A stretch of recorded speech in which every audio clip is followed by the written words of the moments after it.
میرے پیارے آقا صلی اللہ علیہ وسلم کے پیارے دیوانوں، مذہب اسلام کے اندر نکاح اللہ کے نبی صلی اللہ علیہ وسلم کی سنت ہے۔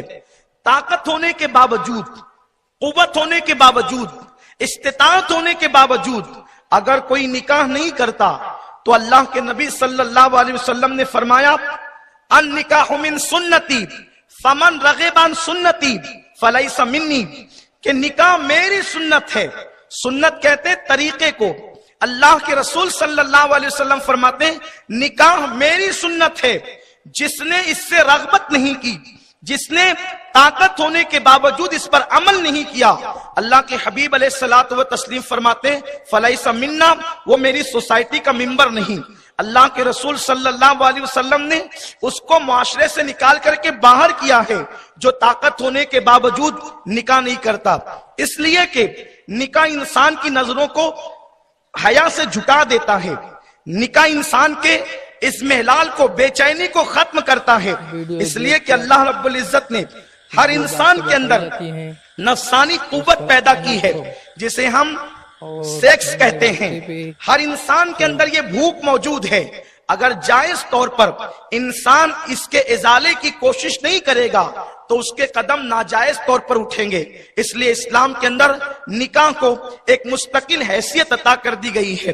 آپ دیکھیں جتنی بھی عبادتیں ہیں، نماز، روزہ، حج، زکوٰۃ، خیرات، صدقات، جتنی بھی عبادتیں ہیں، ساری عبادتیں زمین پر آنے کے بعد ہمیں ملی ہے، لیکن نکاح اللہ کو اتنا پسند ہے کہ میرے اللہ نے حضرت آدم علیہ السلام کو جب پیدا فرمایا تو جنت میں جناب حوا کے ساتھ جناب آدم علیہ السلام کا نکاح فرمایا۔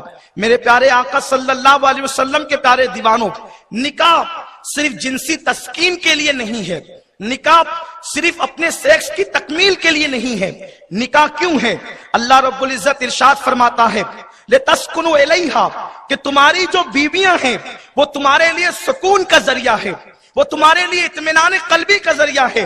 آپ دیکھ لیں جس کے پاس بیوی نہیں ہے اس کی زندگی دیکھیں، اور جس کے پاس بیوی ہے اس کی زندگی دیکھیں۔ قرآن نے بیوی کو شوہر کے لیے سکون کا ذریعہ قرار دیا ہے، بیوی سکون کا ذریعہ ہے، بیوی اطمینان کا ذریعہ ہے۔ اللہ کے رسول صلی اللہ علیہ وسلم کے غلاموں، یہی وجہ تو ہے اللہ کے پیارے حبیب غیب داں نبی صلی اللہ علیہ وسلم نے ارشاد فرمایا کہ نیک بیوی جس کو مل گئی اس کو دنیا میں جنت مل گئی۔ اور جگہوں پر عورت کو بھیانک تصور دیا جاتا ہے، کوئی کہتا ہے عورت نحوست ہے، کوئی کہتا ہے عورت بے برکتی ہے۔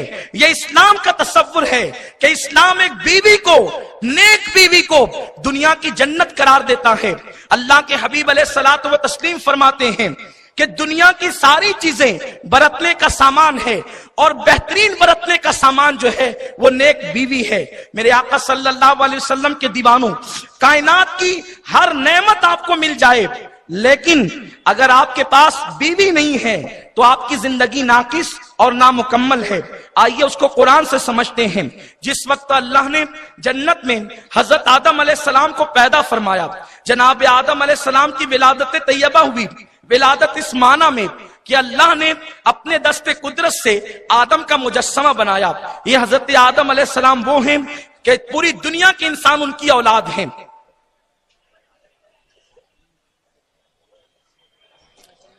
اچھا ٹھیک، لوگ تھوڑا سا آگے ہو جائیں، آنے والوں کو جگہ دیں۔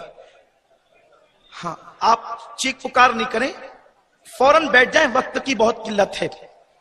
ایک بار بلند آواز سے سب لوگ درود شریف پڑھ لیں۔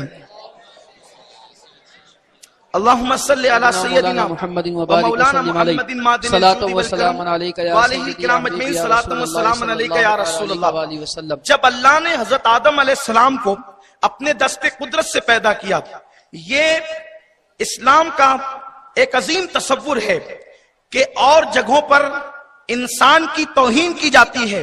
کوئی کہتا ہے انسان بندر سے پیدا ہونے والے ایک عجوبے کا نام ہے، کوئی کچھ کہتا ہے، کوئی کچھ کہتا ہے، لیکن انسان سب سے پہلے انسان کو جسے آدم کہتے ہیں، اللہ فرماتا ہے کہ میں نے انسان کو اپنے ہاتھوں سے پیدا کیا۔ اللہ فرماتا ہے اپنے دست قدرت سے پیدا کیا. اور کیسے پیدا کیا؟ لقد خلقنا الانسان فی احسن تقویم. ہم نے انسان کو اپنی مخلوق میں سب سے حسین اور خوبصورت پیدا کیا. ملائکہ سے بھی خوبصورت مخلوق کا نام ہے انسان. یہ تبسم ریز کلیاں، یہ بلکھاتی ہوئی ندیاں، یہ طغیانی پر اور شباب پر اپنی زندگی کے لمحات کو جو ہے وہ گزارنے والے سمندر، یہ سیب کی موتیاں، یہ شفق کا جمال، یہ افق کی سرخی، یہ سورج کی کرنیں، یہ چاند کی چاندنی، جتنی مخلوق اللہ کی ہے سب سے خوبصورت ترین اگر کوئی مخلوق ہے تو اسے انسان کہتے ہیں. حضرت آدم علیہ السلام کو اللہ نے جنت میں پیدا کیا. حضرت آدم علیہ السلام جنت میں تھے. جنت میں کیا کمی تھی؟ جنت کہتے ہی اسے ہیں جہاں کوئی کمی نہ ہو. وہاں جنت کی حوریں ہیں، وہاں باغات ہے، وہاں نہریں ہیں، وہاں ہر نعمت موجود ہے. لیکن حضرت آدم رب کی بارگاہ میں عرض کرتے ہیں میرے اللہ، میرے رب، یہاں پر سب کچھ ہے لیکن یہاں کوئی میرا ہمدم نہیں ہے، کوئی میرا ہمراز نہیں ہے، کوئی میرا اپنا نہیں ہے، کوئی میرے جیسا نہیں ہے. تو اللہ تبارک و تعالیٰ نے حضرت آدم علیہ السلام کی بائیں پسلی سے، جو اوپر والی پسلی ہے، اس سے حضرت حوا کو پیدا کیا.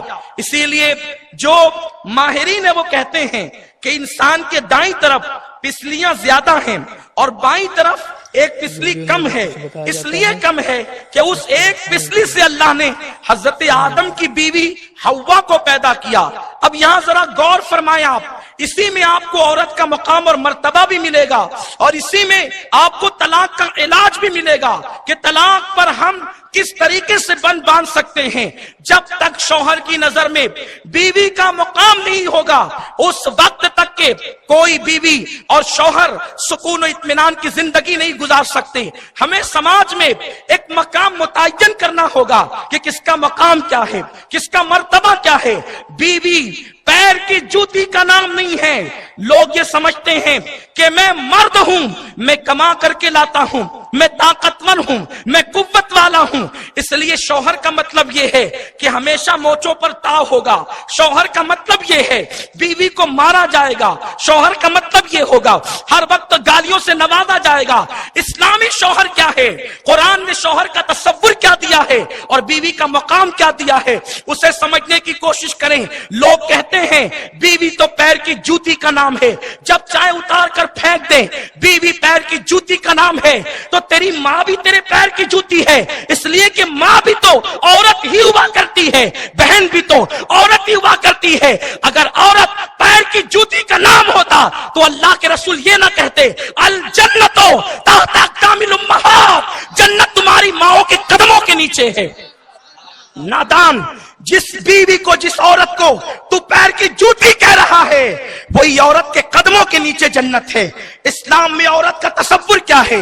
اسلام میں عورت کا مقام کیا ہے؟ بیٹی پیدا ہوئی ہے، میرے رسول فرماتے ہیں جس کے یہاں بیٹی پیدا ہو اور وہ خوشی کرے اللہ اس باپ کو جنتی قرار دیتا ہے. اور اس کے بعد نیک بیوی جو ہے وہ شوہر کے لیے جنت ہے. اللہ اکبر. اسلام کا تصور کیا عورتوں کے بارے میں؟ عورتوں پہ ظلم کرنے والوں، اگر تم سچے مسلمان ہو، اگر تم قرآن کی تعلیم پہ ایمان لائے ہو تو بیٹی پیدا ہو تو ماں باپ کو جنتی بناتی ہے. دلہن بن کے شوہر کے یہاں جائے تو شوہر کو جنتی بناتی ہے اور جب وہ ماں بن جاتی ہے اللہ جنت سمیٹ کر اس کے قدموں میں رکھ دیتا ہے.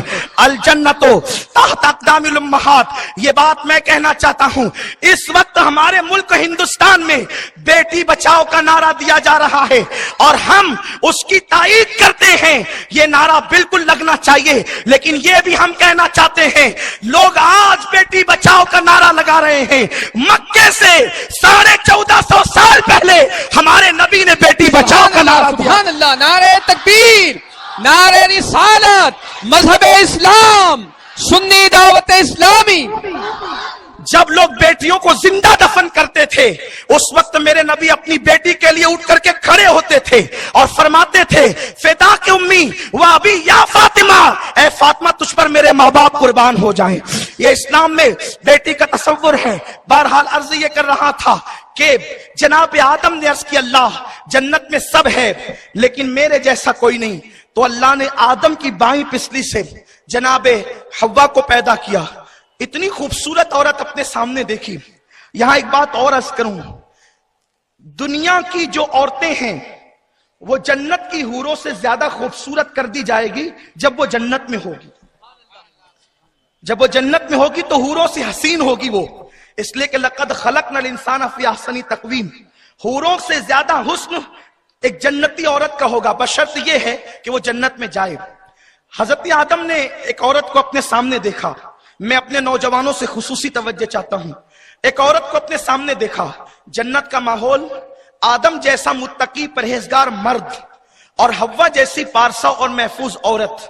وہ عورت جس کو دنیا کا ہر انسان ماں کہتا ہے اور وہ مرد جسے دنیا کا ہر انسان باپ کہتا ہے. حضرت آدم نے خوبصورت عورت کو دیکھا. انسان کی فطرت ہے کہ وہ حسن کا دیوانہ ہے، وہ حسن کی طرف بڑھتا ہے.